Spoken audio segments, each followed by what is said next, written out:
Salut à tous, j'espère que vous allez bien, que vous passez une très belle journée, nuit, soirée, quel que soit le moment auquel vous regardez cette vidéo. Et bien sûr, ça va de soi de très belles lectures. Pour ma part, mon rythme de lecture, je vous le disais ces derniers temps, est vraiment reparti sur les chapeaux de roue, ça me fait super plaisir. En plus de ça, j'ai quand même pas mal de travail, mais j'arrive à me dégager du temps pour lire et ça, c'est super chouette.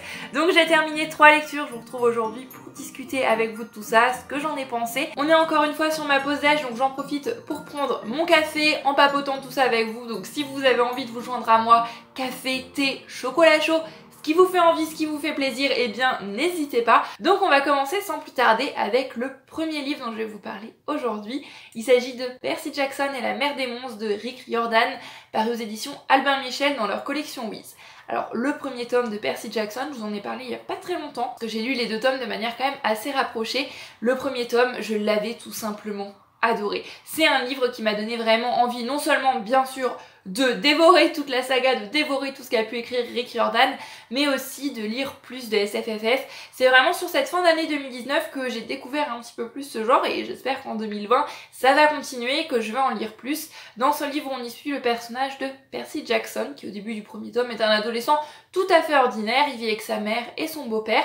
Il sait pas trop, assez vaguement, qui est son père, voilà, il a pas trop d'informations là-dessus. Et il fait sa petite vie tranquillement, il a un meilleur ami qui s'appelle Grover, il a pas forcément de super notes, il est au lycée il me semble, et sa vie va se retrouver complètement chamboulée le jour où il va se retrouver poursuivi par une espèce de meute de monstres un peu étrange. Voilà, genre de choses qui n'arrivent pas forcément à tout le monde, et c'est comme ça qu'il va apprendre qu'il est le fils d'un demi-dieu, son père étant un dieu très connu. Je vous en dis pas plus pour pas vous spoiler, même si personnellement je me suis fait spoiler assez rapidement et je pense que Percy Jackson est maintenant une saga quand même assez connue, il y a plus trop de suspense, il y a plus trop de mystère là-dessus. Il va donc trouver refuge dans une espèce d'école, de camp de vacances où sont réunis tous les demi-dieux. Voilà, il y a de la magie, il y a des créatures, il y a vraiment beaucoup de références à la mythologie grecque.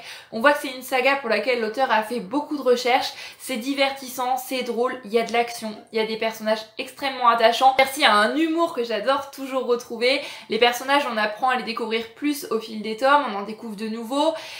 Et cette saga, elle est toujours aussi géniale, elle permet d'apprendre des choses aussi tout en se divertissant. Et ça, c'est toujours bon à apprendre. Pour en venir maintenant à ce 2e tome, bien sûr, vous en doutez, c'était un plaisir de retrouver Percy, de retrouver toute sa bande d'amis, de retrouver tous les personnages de cette saga. On va avoir de l'action encore une fois, on va avoir pas mal de révélations aussi.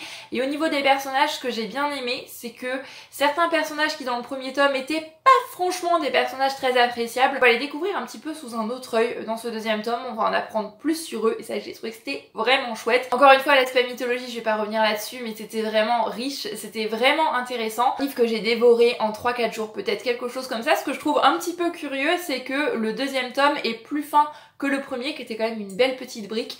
Mais voilà, une fois qu'on ouvre le livre, une fois qu'on se retrouve vraiment plongé dans l'univers, on est complètement transporté, c'est des page-turners. On n'a plus envie que d'une chose, c'est de savoir la suite. C'est une saga qui est génialissime, bien évidemment. Je vais pas m'étendre plus sur le sujet, je vais pas vous en dire trop puisque on est sur un tome 2, donc j'ai pas forcément envie de vous spoiler, mais c'est une très belle découverte. J'ai hâte de poursuivre la saga et bien sûr, si vous ne connaissez pas Percy Jackson, je vous la recommande chaudement, vivement. J'ai pas encore vu le film, mais j'ai entendu dire que comparé au livre, le film était vraiment nul, donc je sais pas, hein, peut-être que je vais pas me lancer tout de suite, je vais attendre de terminer la saga. Puis quand je serai un petit peu en manque de Percy Jackson, et bien je tenterai peut-être le film, on verra bien, mais pour le moment je l'ai pas encore vu. Si vous avez vu le film et que vous avez lu les livres, n'hésitez pas à me dire dans les commentaires ce que vous en avez pensé. Mais pour l'instant, la majorité des retours que j'ai pu avoir là-dessus, c'était pas top. Ensuite, j'ai lu un livre en VO. Ce livre, c'est Paper Towns de John Green, qui a été traduit en français sous La vase cachée de Margot, paru aux éditions Gallimard dans leur collection Scripto. Alors, John Green, je n'avais lu qu'un livre de cet auteur, c'était Nos étoiles contraires. Le livre, le film, j'ai adoré, j'ai versé des litres et des litres de larmes. Voilà, ça a été l'un de mes livres préférés et c'est toujours un livre que j'aime énormément. Peut-être que je le relirai en anglais un jour.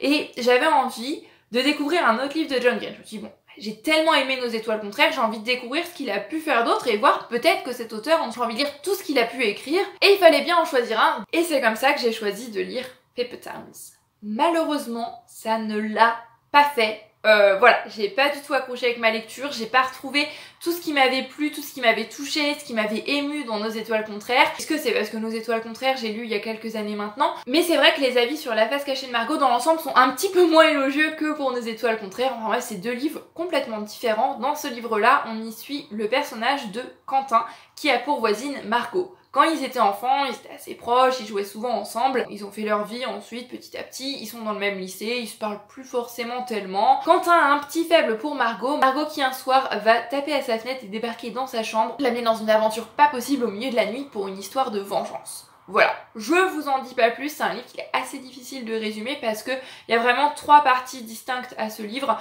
et même en terminant ma lecture, voilà, j'ai pas tout compris. Je pense. J'ai pas accroché. Comme je vous disais, c'est vraiment une lecture qui pour moi a été en dents de scie. La première partie, cette histoire de vengeance, j'ai bien aimé sans pour autant voir où cela allait amener. Ensuite, on a une grosse deuxième partie, on va l'appeler la partie recherche. Voilà, je vais donner des titres assez vagues pour éviter de vous spoiler si vous avez envie de lire ce livre, qui d'ailleurs a été lui aussi adapté au cinéma. Cette partie recherche, j'ai trouvé que c'était mou, que c'était long, j'en voyais pas forcément l'intérêt. Et la dernière partie, un petit peu road trip, là j'ai trouvé qu'il y avait des passages assez rigolos, assez amusants. Je trouvais que là, ça y est, le rythme repartait vraiment. Manque de chance, à partir du moment où ça devient un peu intéressant, où ça repart sur les chapeaux de roue, ben on est presque à la fin du livre. En plus de ça, les personnages, que ce soit Quentin ou Margot, voilà, je me suis pas attachée à eux. C'est pas qu'ils étaient antipathiques, mais voilà, j'arrivais pas à ressentir quelque chose pour eux, ce qu'ils vivaient, j'étais indifférente en fait, et ça m'a bloqué dans ma lecture. Le seul point positif que j'ai aimé dans ce livre, c'est un petit peu l'aspect bande de potes. J'ai terminé cette lecture il y a plus d'1 semaine maintenant, et je pense que ça peut se voir, mais j'en garde pas un souvenir franchement mémorable, que ce soit l'histoire, les personnages, les descriptions, il y a rien qui m'a tapé à l'œil, il y a rien qui m'a émue plus que ça, et voilà, c'est dommage, je pense que je suis tout simplement complètement passée à côté de cette lecture.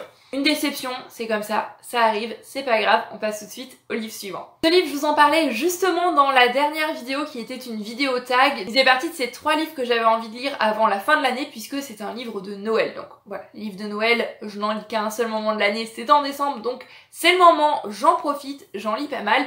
Et celui-là, ça faisait quelques petites années qui me suivaient quand même. Donc je me suis dit cette année, c'est son tour, ça y est, je le lis. Cadeau inespéré de Françoise Bourdin, paru en grand format aux éditions Bellefond et en poche aux éditions Pocket. Françoise Bourdin, c'est une autrice dont je vous parle assez régulièrement sur la chaîne. C'est des livres qui passent tout seuls. C'est vraiment des lectures qui me plaisent toujours. Je sais que si je prends un livre de Françoise Bourdin, je vais passer un bon moment. J'aime sa plume, j'aime le fait que ce soit simple, que ce soit des personnages qui sont crédibles, des histoires plausibles, des histoires réelles. Ces livres, ils me font toujours un petit quelque chose, ils me procurent toujours un petit peu d'émotion. Et donc bien sûr, un livre de Françoise Bourdin qui se passe au moment de Noël, il fallait absolument que je le découvre. Sans surprise, ça a été un très bon moment de lecture. Dans un cadeau inespéré, on y suit le personnage de Florent, qui est un petit garçon de 7-8 ans, quelque chose comme ça il me semble, qui vit seul au milieu des montagnes avec sa mère Louise. Son père Xavier les a abandonnés il y a bien des années de ça. Sa mère est comédienne. Il y a aussi une petite dame assez âgée qui s'appelle Fanelli qui vient régulièrement les aider. Florent veut absolument un sapin de Noël, sa mère pas tellement. Il se dit c'est pas grave, hein, la forêt elle est pas très loin. Il prend sa petite luge, une scie, une hache, il se dit bah moi je vais aller tailler un arbre. Rien que ça, hein, ni plus ni moins, sauf que ce qu'il a pas compté, c'est qu'il fait très froid et le petit garçon va donc s'évanouir dans la neige. Il va être récupéré par l'un des voisins qui s'appelle Grégoire et c'est donc comme ça que l'histoire va commencer. Je ne vous en dis pas plus, c'est un livre que j'ai beaucoup aimé déjà pour les descriptions. Françoise Bourdin, elle sait vraiment transporter son lecteur et là je me suis retrouvée dans des paysages enneigés, à la montagne. C'était vraiment le moment parfait pour lire ce livre avec un plaid, une bonne tasse de thé chaud, c'était vraiment l'idéal. C'est un livre qui a vraiment su me plonger dans cette ambiance Noël. On a aussi les descriptions de crèche qui sont juste magnifiques. Encore une fois, des personnages qui sont très attachants, que ça soit Louise, Grégoire, Marc, Florent. Vraiment, j'avais pas de préféré. J'aimais chacun des personnages, ils ont tous leurs qualités, ils ont tous leurs défauts, mais encore une fois, ils sont tous très vrais. Et c'est ça que j'aime avec les livres de Françoise Bourdin. Peut-être que dans celui-ci, il y a des choses qui sont un petit peu moins plausibles, un petit peu plus bancales, mais il n'empêche que j'ai encore une fois passé un très bon moment. Pour moi, Françoise Bourdin, c'est vraiment une valeur sûre. C'est un livre qui s'est lu tout seul, dévoré en 2-3 jours. Bon, il est pas très épais. C'est vrai que j'aurais aimé qu'il soit un petit peu long, puisqu'on sent vraiment à la fin une grosse accélération, que tout se précipite. J'aurais peut-être aimé que les choses prennent un petit peu plus leur temps, qu'on reste un petit peu plus longtemps avec les personnages. J'ai quand même eu de l'émotion, j'ai quand même eu des petits moments de surprise, des petits rebondissements. Est-ce que c'est le livre préféré de l'année? Est-ce que c'est un livre qui va rester des années dans ma mémoire? Peut-être pas forcément. Mais en tous les cas, c'est un très bon roman, une très bonne histoire pour la période de Noël. Donc vous en doutez, hein, on finit sur une note positive, puisque Un cadeau inespéré de Françoise Bourdin, je vous le recommande chaudement. Si vous n'avez pas encore découvert cette histoire, j'espère que cette vidéo vous aura plu. Comme d'habitude, n'hésitez pas à laisser un petit commentaire pour me dire ce que vous lisez en ce moment, ce que vous avez envie de lire, si vous avez lu l'un des livres que j'ai présenté aujourd'hui, parce que c'est toujours un plaisir d'aller discuter avec vous par ici. Pour ma part, je vous fais à tous plein de bisous et je vous dis à bientôt sur la chaîne Booktube pour une nouvelle vidéo. Prenez grand soin de vous, bye bye.